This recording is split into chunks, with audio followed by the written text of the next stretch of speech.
Hi again, everyone. My name is Ivana Marshall, and I'm the Assistant Director of Alumni Engagement and Inclusion Initiatives at William & Mary.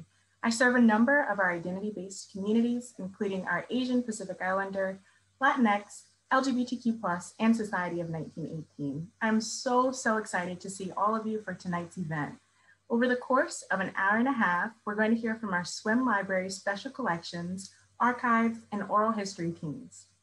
We're also going to hear from Dr. Scott Chalner, Professor of U.S. Literature and Latinx Literature and Culture. And with that, I will turn things over to the swim library team. Hello, everyone. My name is Andre Taylor, and I am the oral historian here at William & Mary. It's good to see everybody. I hope everybody's having a good week.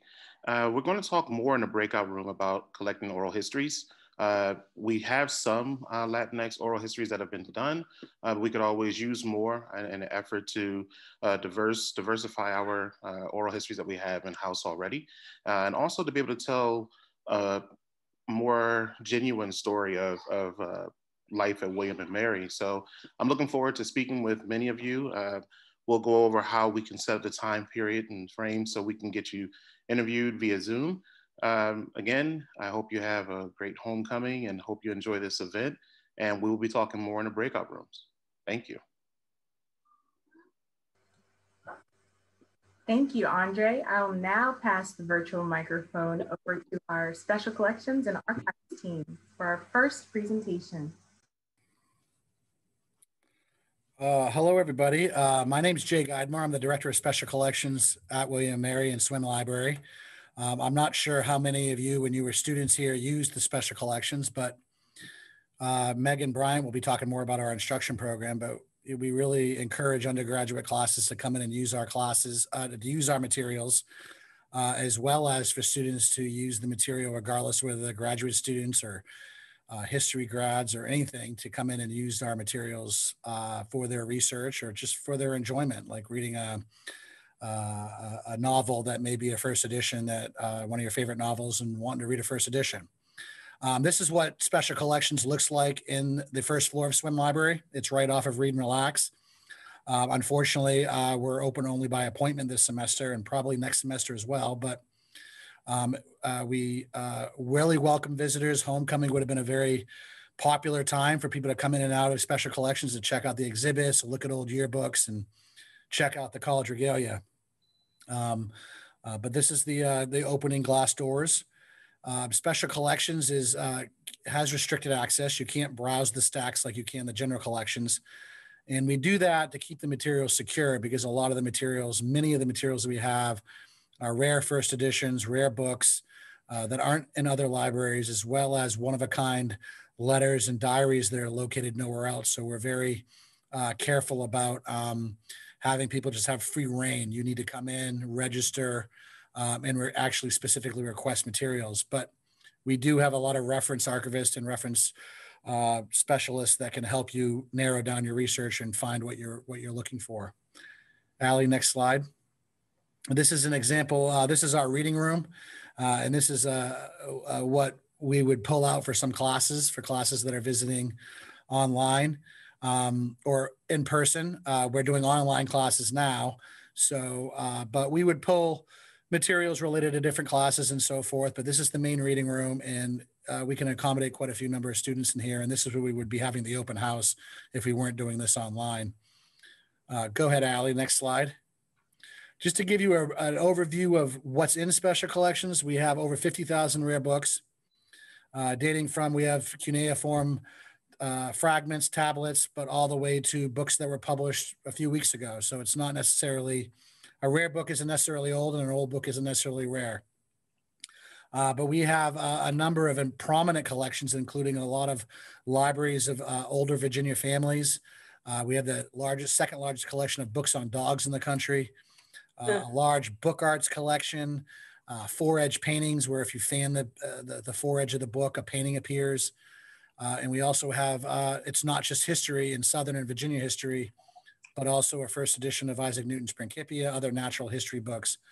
But we're also branching out, trying to grow Virginia Women Writers Archive, and we want to collect authors from marginalized communities, not necessarily the Ellen Glasgow's and the other white female writers in Virginia, but the ones that are writing now and are writing about marginalized communities in Virginia's history. And we also have a lot of science and natural history books. Manuscripts are usually what we call it our manuscripts collection, but are usually letters, diaries, personal papers, or organizational records, things that aren't necessarily officially affiliated with the university, but somehow tie into areas that we collect. One of the things that we've been making a concerted effort over the last couple of decades is to diversify our holdings. We have a very strong collection of very white male European Anglo-Saxon centric collections, and we want to branch out and collect more of the voices in Virginia's history, Southern United States history, and elsewhere around the world to really diversify our holdings and represent culture and society as a whole. But we do have letters of Thomas Jefferson and prominent alumni like Robert Gates, but other alumni like Glenn Close and Chris Bram, who was an author, wrote Gods and Monsters, and diaries of women and letters from a variety of different people and so forth. So a lot of great material that you can use, primary source material. And finally, and definitely not least, is the University Archives. We are the home. We are the institutional memory for William & Mary, and we have materials documenting the history of the college from 1693 to the present. There have been several fires in our history, so unfortunately, we don't have a complete record of the university's history, which has hampered our efforts to fully explore its involvement with William & Mary's involvement with slavery, even though we're working on that. But through records management and other things, we're always collecting the official records. Allie's doing a wonderful job with Michelle to be collecting the born digital, like email and digital files. But one of the things that we really want to collect, because there's no mandate to collect that, or at least official legal mandate like it is with the official university records, but student organization records, because I always believe that while faculty and others may say will say otherwise, but students are the lifeblood of any institution, any university, and in our past history, when we didn't have students, we closed our doors. So it's very important for us to capture the student experience. And with Dre and Allie and Michelle, we're really making a concerted effort to capture as many student organizations and the student experiences as possible. So I always like to leave with this: when in doubt, don't throw it out. Give us a call, because you never know what one person's trash is another person's treasure. And there's could be a lot of materials that you have in your closet, or digital photographs, or something that we're interested in. And I know Allie will be talking more about that later on. So it's been a pleasure talking to everybody. And thank you very much for being here and letting us introduce Special Collections and what we're trying to do with oral histories and university archives. Thank you. Hi, I'm Megan Bryant, and I'm the Public Services and Instruction Archivist in Special Collections. And welcome to all of you. I wish that we were doing this face-to-face, because this is exactly the type of event that we enjoy hosting in Special Collections, because we always want people to feel like they're welcome and that they're represented and that they have our materials to use for events just like this. So we have instruction all academic year and during the semesters. And of course, when you think of instruction, you naturally think classes from William & Mary. And of course, that's true. We have about 100 classes come in each academic year from across the disciplines at William & Mary. So we would have the classes that you expect, like history and art history and English, but we also have classes come in from computer science, biology, chemistry, psychology, kinesiology, really any department and program you can imagine.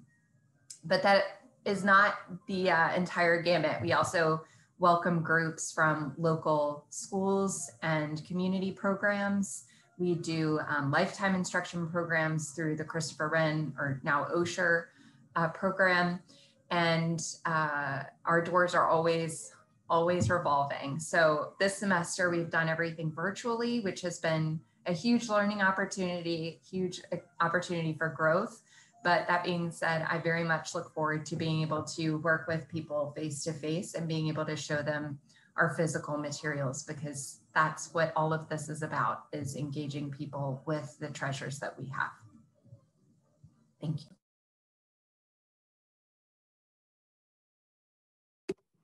All right, with that intro, holler if you can hear me. Good. Excellent. So as Jay suggested, we are very interested in collecting student materials. And today we wanted to show you some of the LatinX student materials in special collections. If seeing these jogs your memory, makes you think you might want to contribute or talk to us about doing other work together, we would love to work with you. So just keep that in the back of your head. This is a program from La Organización de Hispanos Unidos from 1998. This was a conference organized in connection with UVA. Some of you may have been involved in that, I'm not sure, but hopefully this is something that is familiar to you. If so, speakers for this conference included the U.S. Ambassador to Nicaragua, the Principal Deputy Assistant Secretary for Inter-American Affairs. It was sponsored by groups like Philip Morris and American Airlines, so that seems like it got a lot of attention. This seems like it was a pretty cool event, so we're pleased to have this in the collections. Something else, I noticed Reina Vasquez is in the crowd. This letter is actually praising her with a note from Carol Hardy. She and some of her compatriots spoke to students at a high school in Vienna, Virginia, made a big impression, and we're very happy to have this evidence of the impact of William and Mary students on the community. So hopefully Reina can share with us maybe your memories of this event or what you went on to do after that, because I'd love to know. In addition to OHU, we have some materials from a more recent student organization, LASU. This is a draft of their constitution from 2009. And we love to have things like this with the markup because it really shows researchers the process and what they were thinking about and how the students wanted to shape their organization and what was important to them. So this kind of sort of working draft is incredibly valuable for the future, and we love these kinds of things. So we have an agenda. This is from LASU meeting minutes in 2010. And it really emphasizes that the students were really interested in being an activist group and contributing to causes that they cared about. And I think a lot of our current students would really resonate with this kind of mentality. So we love to have these kinds of materials in the collection to help them connect with their past.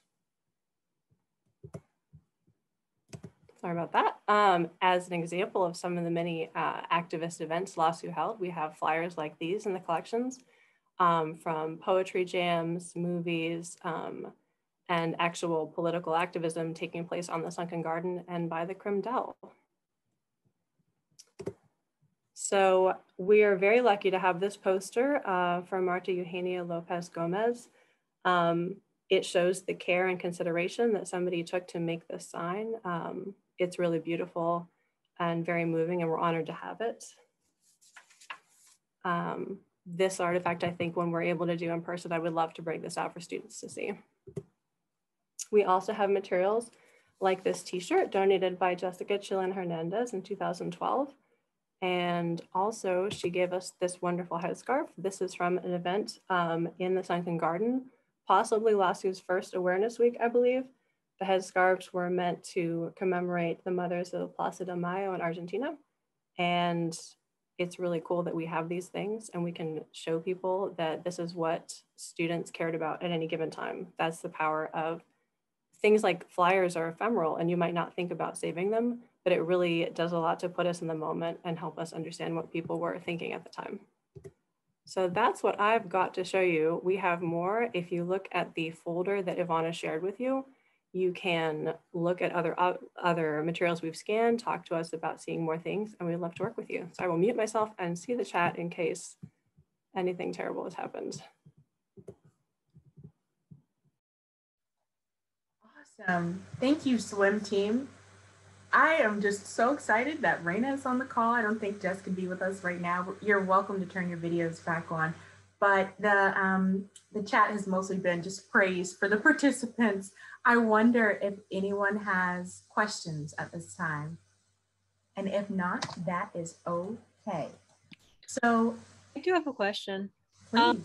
For special collections, so I graduated in 2018 and I was part of marketing. So by then we weren't doing as many physical flyers, but of course I do have copies of the banners I created, things I did create in terms of marketing for digital social media, because as we're getting more into the digital age, we don't create as many physical copies. We do digital stuff, so I can always send you all physical copies, and if you all want to print it, you can. But I'm just wondering if that's something you all would be interested in.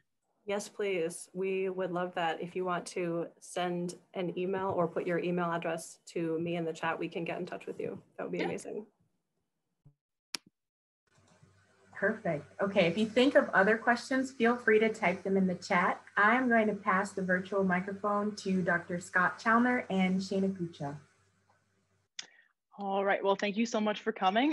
For those of you who don't know me, my name is Shana. I was the Mosaic Fellow at Special Collections for the 2019-2020 school year. My preferred pronouns are she, her, hers, and I currently am working on one of the most competitive congressional races in the country in the 7th District of Virginia. So I am currently live from the office headquarters in Henrico. So a little bit about what I did at SWEM was I worked on some LibGuides, I taught classes, and one of the classes that I had the pleasure of teaching was Dr. Challoner's class about Latinx cultures. And specifically what I used to teach them were zines. And so this was a very new acquisition. We actually didn't have them in the fall of 2019, but they were collected for the spring of 2020. And I think a big part of collecting these zines and collecting zines as a whole is that when you walk into an archive beneath your feet, everyone who came before and everyone who is there now should be 110% represented. And I think these zines do a good job of filling the gaps in the collections that we have, but of course there is so much work to do. So with that, I'll pass it over to Dr. Challoner. Hey, I just want to second that. Hi, everyone. Yeah, it was I think it was a highlight it was definitely a highlight for me. I think it was a highlight for my students, and I'm pretty sure that Shane and I, every time we get together and any excuse to get together, we get to go back over how much of a highlight that was for us to introduce the zines collection to students. And it really was an integral part of the semester and the year, and it's now an integral part of every time I teach about Latinx literatures and cultures. I'm a visiting assistant professor here in English and American Studies. I earned my PhD from Rutgers in 2019. And I've also have a master's in Spanish with a focus on Latin American literature and an MFA in poetry. And in the courses that I teach broadly introductory courses in Latinx studies. I also teach border studies courses, as well as broader surveys of US literature and culture from the 19th century to the present. So what is a zine? I'm sure many of you have not heard of what it is. So for those of you that don't know, archivally, we would consider it a rare book, but zines really are kind of a choose your own adventure type situation.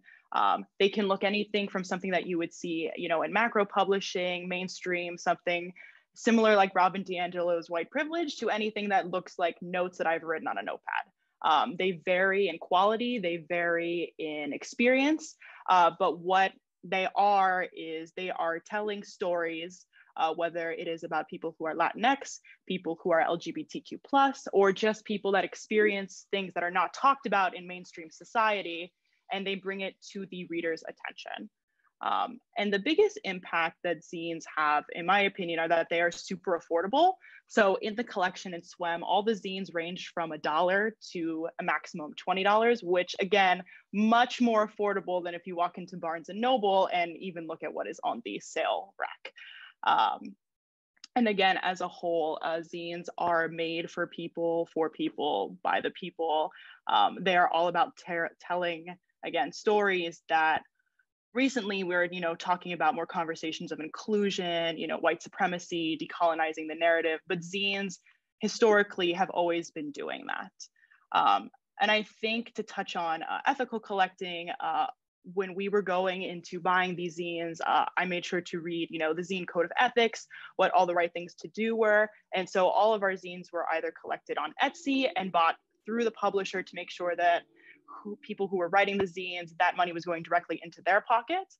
And they were also bought at the Richmond Zine Fest. And again, that money is going directly into the author's pocket, so that we are not only ethically collecting and being representative, but we are doing everything we can do to make sure that other people get the opportunity to read what these authors have to say, because the conversation doesn't just stop at SWEM or at us, but rather is a continued conversation that needs to be happening whenever, wherever. Yes, yes, and yes. That's awesome. Yeah, and so zines they can feel very contemporary. I think very 21st century. Like if anyone here in this Zoom room hasn't heard of what a zine is before, that wouldn't be a surprise to me in a sense. And we're going to show you digital and print zines in a minute. But I think, just to echo Shayna's point, zines have a long and storied and central place in Latino and Latina and Latinx culture.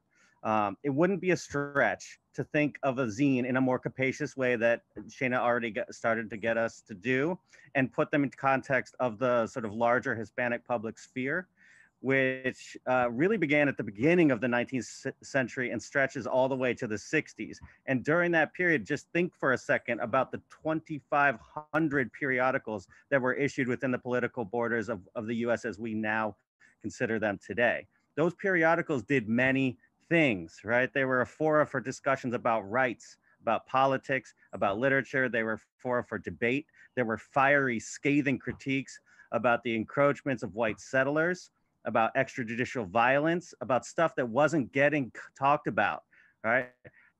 They were critiques of liberatory frontier ideologies. You can think of the pioneer, you can think of the Texas Ranger, you can think of the cowboy, the Western, or Manifest Destiny.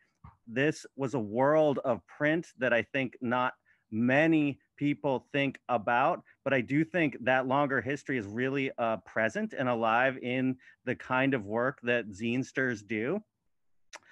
It's a world of print that's deeply contestatory, that fosters agonistic thinking and alternative views to English language, Anglo press, media, and gringo society in general, right? And so I think that I want us to just imagine zines as a kind of continuity with that, right? As an ulterior form operating from below and below the radar of the mainstream that tap into this much longer and much more various print cultural practice of talking back. They bring the actual diversity of Latino, Latina, and Latinx life into print presence and visibility. And they give these lives a position from which to narrate, to tell their stories on their terms, and to say what is otherwise or might be otherwise deemed taboo, unsayable, unspeakable, unthinkable, and not fit to print, to give you a little back slap to the New York Times and the kind of mainstream that I'm talking about. But Latino, Latina, and Latinx zines of the kind that we're going to talk about and see today really come onto the scene in the tumultuous middle of the 20th century. And that period, some scholars call the era of social movements, or the movements era for short.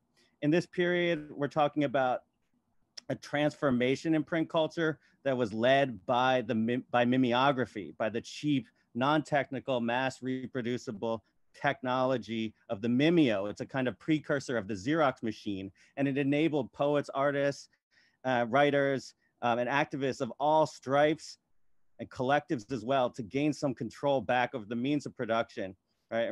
And aligned that control with ethnic and racial and political movements for justice, equality, freedom, and social change. And of course, in light of that, as Shayna has already told us, in light of contemporary struggles, I think we continue to go back to this era, right? And think about and return to that era for study and inspiration every day.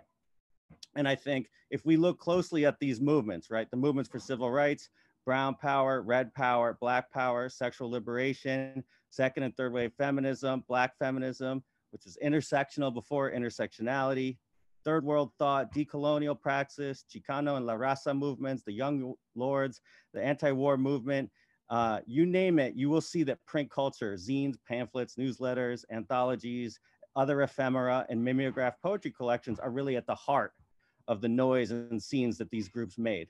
I would just quickly name a couple examples. Pocho Che, right, was founded in 1968 in the Mission District of San Francisco by the Chicano Ramon Macias.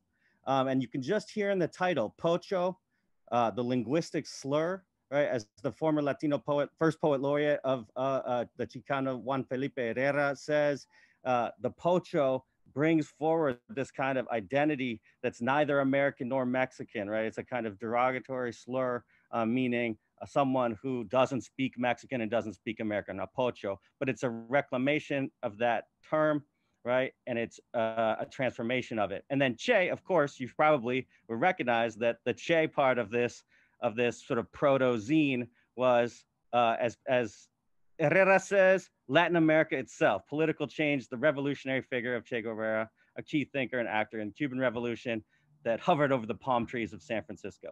That first mimeographed issue of Pocho Che came on line July 26, 1969 to commemorate the 10th anniversary of the Cuban Revolution.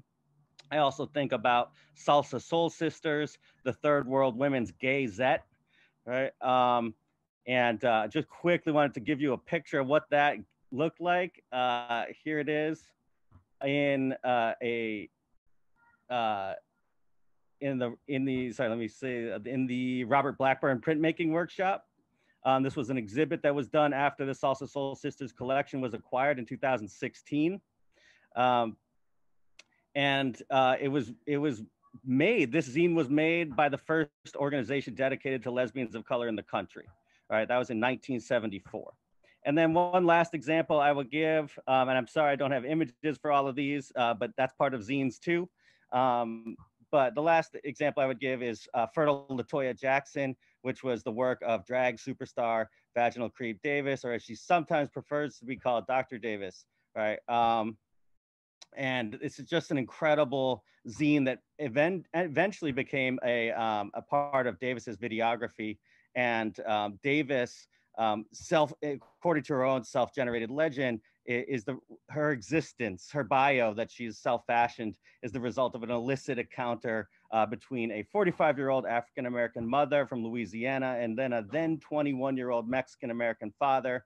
Davis likes to tell the story that her parents met only once when she was conceived under a table during a Ray Charles concert at the Hollywood Palladium in the early 60s. But the zine that comes out of this kind of self-fashioning story is a zine that is both joyous and funny, playful and humorous.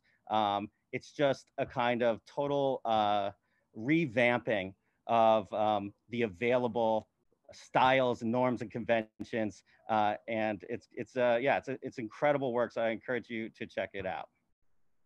And on that note, I'm going to show you some of the zines in our archive, specifically the Latinx zines. These are some of my personal favorite, and don't mind my enthusiasm as I show you them. So I'm going to share my screen right here.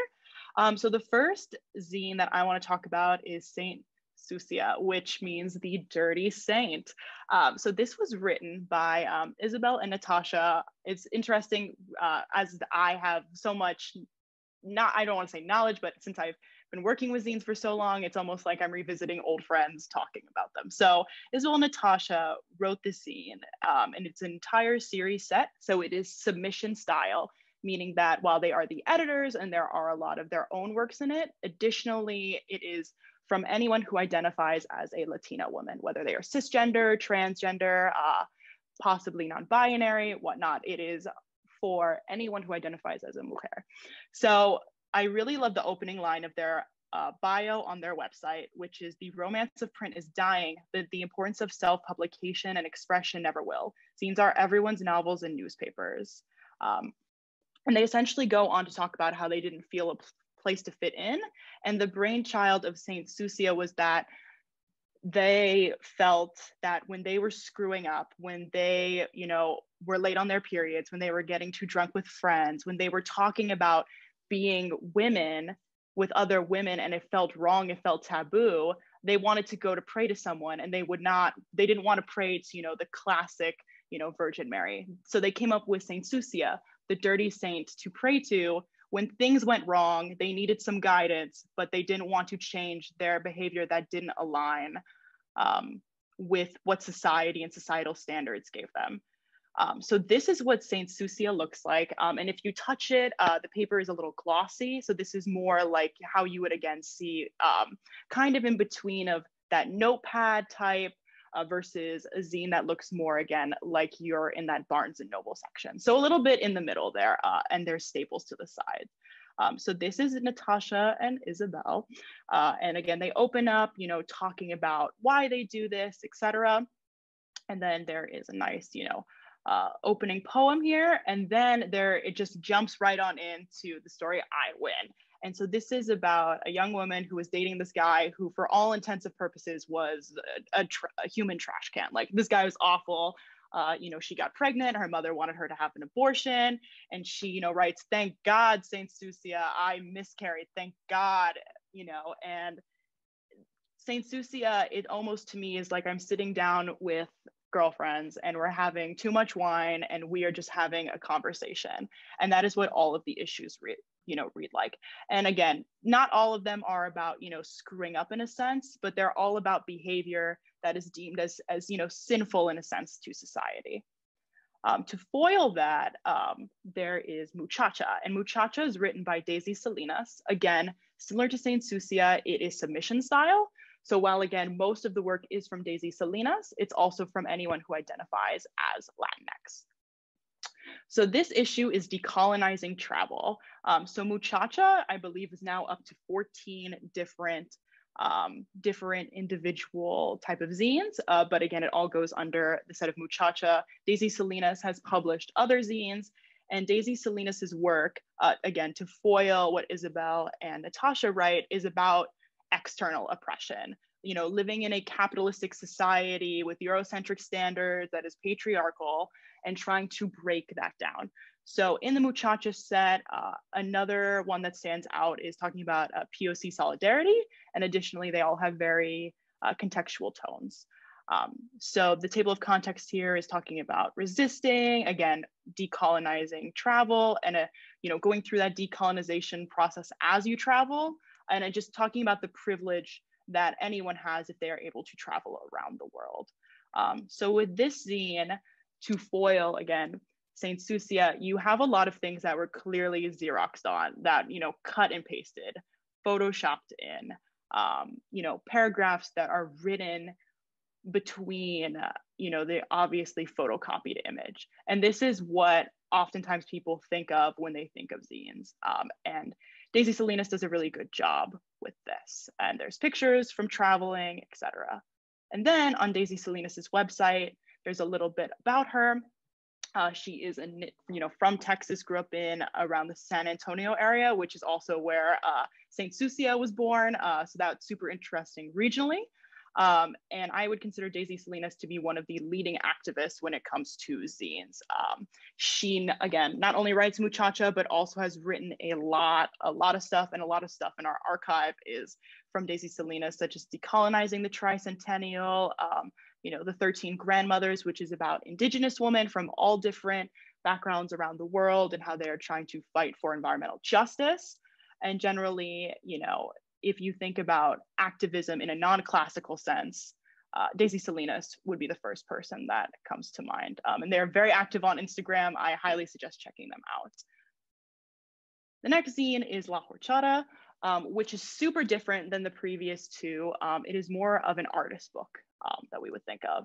So there are a lot of pictures of people. And originally La Horchata started off as only for people who identified as from Central South America, and then they later opened up the issues to anyone who identifies as Latinx. So there's a lot of pictures of, you know, people's family, of places in the area, and I believe the zine started off in DC, where the two authors are from.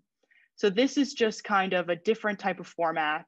You know, you're looking at people instead of reading what they are saying. But similarly, in the same context of Saint Sucia and Muchacha, this is submission based, so it is not all just from the authors.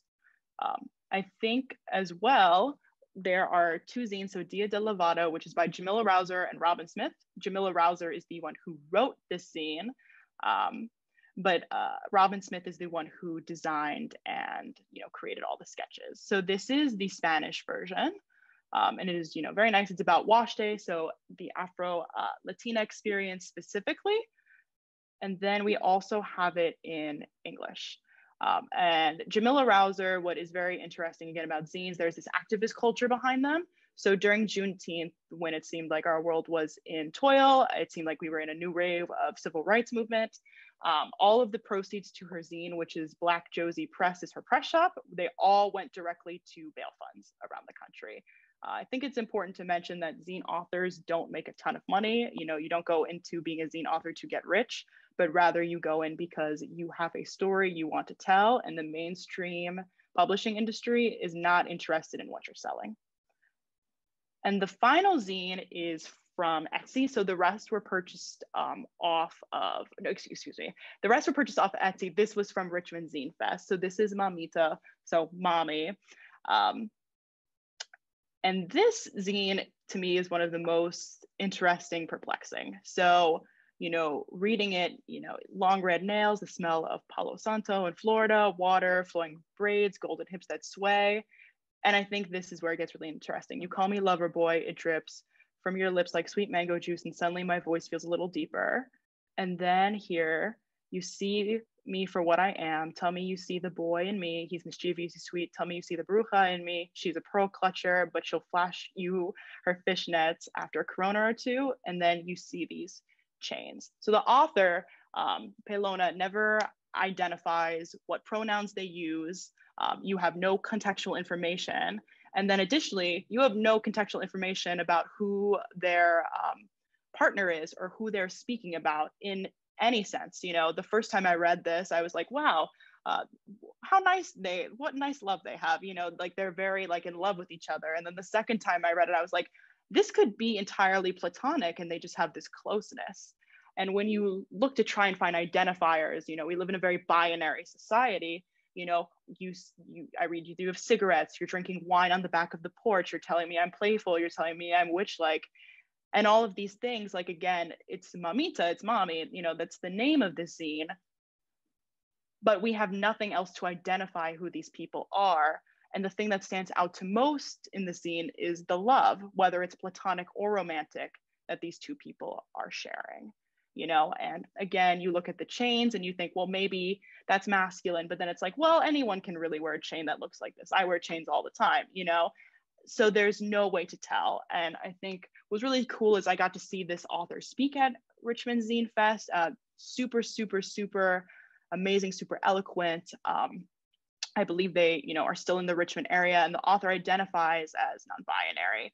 And reading this, again, just entirely smashes the idea that when you are writing about something, it has to be in a binary system. So those are a bit of some of the zines that we have in our collection, and I'm going to pass it back to Scott for some closing thoughts. Thank you so much. That was amazing.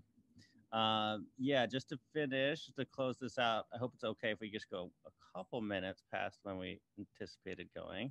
But I just wanted to share a few of the zines that my students have made. So after we study these histories, after we study the zines after we go into SWEM, and you know, and during the pandemic, we've been doing everything over Zoom. But after we have a look at the zines, the students have the option of making a zine for their final assignment.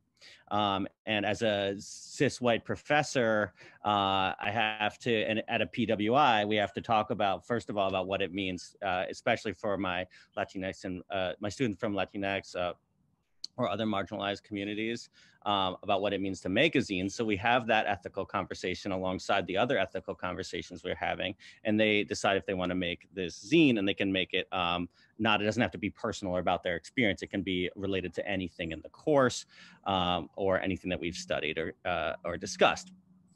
So I just quickly want to run by a few examples. The first three, and I'm going to go kind of quickly, but we can come back to them in the Q&A if you'd like. But the first three are by children of Salvadorans who came to the States in the 80s, right? And that would make sense if you know a little bit about the history of El Salvador in the 80s. The first is sudor, sweat. So very much carrying on the centrality of the body, right? And it's by Elizabeth Gomez. And it's inspired, as it says here, by the story of her grandfather, Miguel Angel Lopez.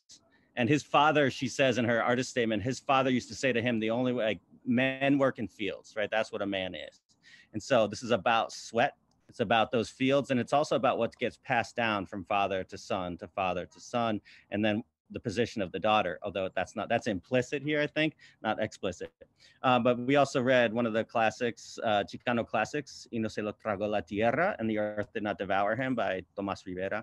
And so that was also one of the inspirations for this zine.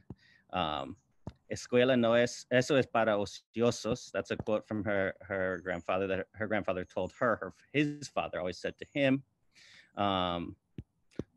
Trabajar, work con más ganas, right? Work harder, work better, work longer, and work until you become a man, right?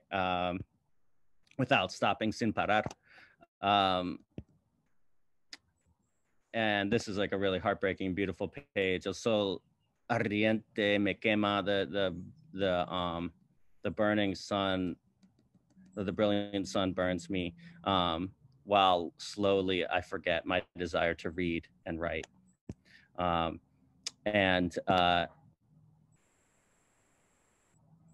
then it goes on, and then it has this turn, America para los dreamers, right? Turning to what it means to be a Salvadoran American in 2019, 2020. And then, as she describes it in her artist statement, she didn't want to end there. So she ends in a note of survivance and persistence, perseverance, and struggle, and playing off of the title, "And the earth did not devour him." She says, "Pero no todavía no me puedes tragar." But no, you cannot, and still not, and won't swallow me or devour me, right? So it's a really beautiful zine by Elizabeth Gomez. Here's another one by Brian Contreras, "The Bitterness of a Happy Life." And there's pictures of Brian, little Brian. And then he wrote a poem. And it's an incredible poem. And I just wanted to highlight a few lines of it.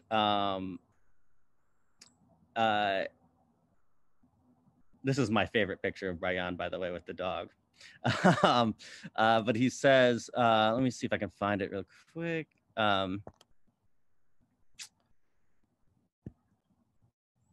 He sort of has this moment in the poem where he says, let's see, I just want to make sure I get it right. Here it is. Origin. This is from the poem. I'm from fighting my siblings for the TV control on a Sunday morning as the potent scent of Pine Sol and Clorox would bombard our nostrils. I'm from the 3-bedroom tile floor house with the humble view of an impoverished yet welcoming city. I'm from climbing mango trees in search of the most succulent flavor and ripest texture. I'm from the lime trees as tall as the Chaparrastique volcano. I'm from the Salvadoran Civil War. I'm from going to church every Sunday morning and the inevitable disputes over what to eat for lunch. I'm from my family's over-the-top, outgoing personalities. Okay, so that's just a little bit of the poem, and I thought it's just an incredible zine. Just quickly, because I know we're running short on time. This is from a student, Aida Campos, and maybe some of you know her, recent alum. She interned with the zine makers of La Horchata that Shayna showed you. And this is her flipbook digital zine, Spanish Will Not Save Us.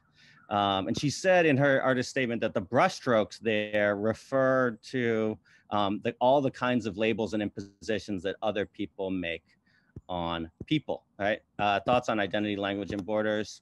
I'm going to read this one all the way through because it's incredible, and also I think we can do it quickly.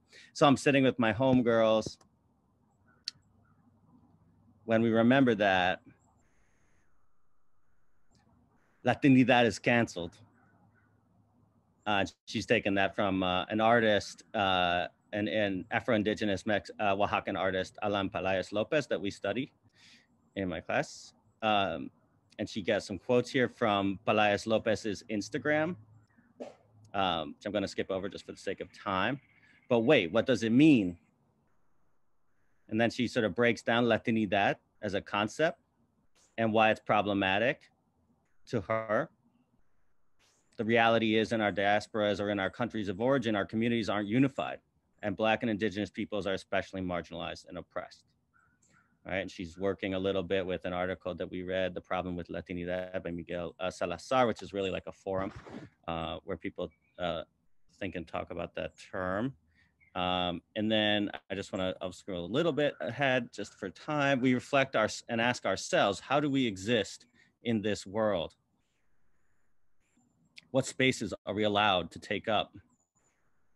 What images, landscapes, and perspectives can I claim? What has been imposed onto my being, and what do I impose onto others? In what ways have I internalized white supremacy, settler colonialism, and anti-Blackness? What ways of being continue this cycle? What borders do I cross every day? Which borders do I enforce for others? Accept that Spanish will not save, join, help, protect us. We must process the fact that a language of imperialism and colonial conquest may offer some of us the only comfort of a historical home, but threatens the existence of many others. Spanish will not save us. Mestizaje will not save us. Citizenship will not save us. Working toward a destination that favors freedom by dismantling these structures rather than blind unification and a false sense of community, that may save us. Really amazing. And just, I had 5. I'm just going to share this last one really quickly. Just, I think it's so cool. Bilingual one by Julian McFarland, Justicia del Lenguaje, Language Justice. And what's amazing about this zine is that it was inspired by a zine in the SWEM collection that we didn't look at, but it's called by Eloisa Aquino, Pajuba, which is a kind of mix of West African Brazilian locutions that have been adopted by the queer community in Brazil, and as a way of talking without being understood if you don't want to be understood, right? So a cryptolect, you could call it, or a way of just talking and having a language that is safe and protected from the encroachments of threat and predation and sort of the violence of normalcy that can often be experienced by the community. She was inspired by that zine, and then she was also inspired by a play we read, Zoot Suit, by Luis Valdez. And in Zoot Suit, the Pachuco character speaks Kalo, right? Another, what she calls anti-language, the anti-languages that are created by queer communities, the adaptation of dominant languages that only people in the community can understand. Anti-language is created as a means of protection by a vulnerable group. And she has all these examples here. And this meditation on queer subcultures, queer communities, and their use of language, and their creative repurposing of it opens up onto a larger argument about what justice means in relationship to language. So it's another incredible zine. So I'm sorry for going long, but it's hard not to be excited about these things. And I'd love to talk more about it, but I know we're pushing over time. So let me just lastly say that I think we need a lot more of this. I'm the first professor at William & Mary to teach Latina and Latino and Latinx literatures in the English department.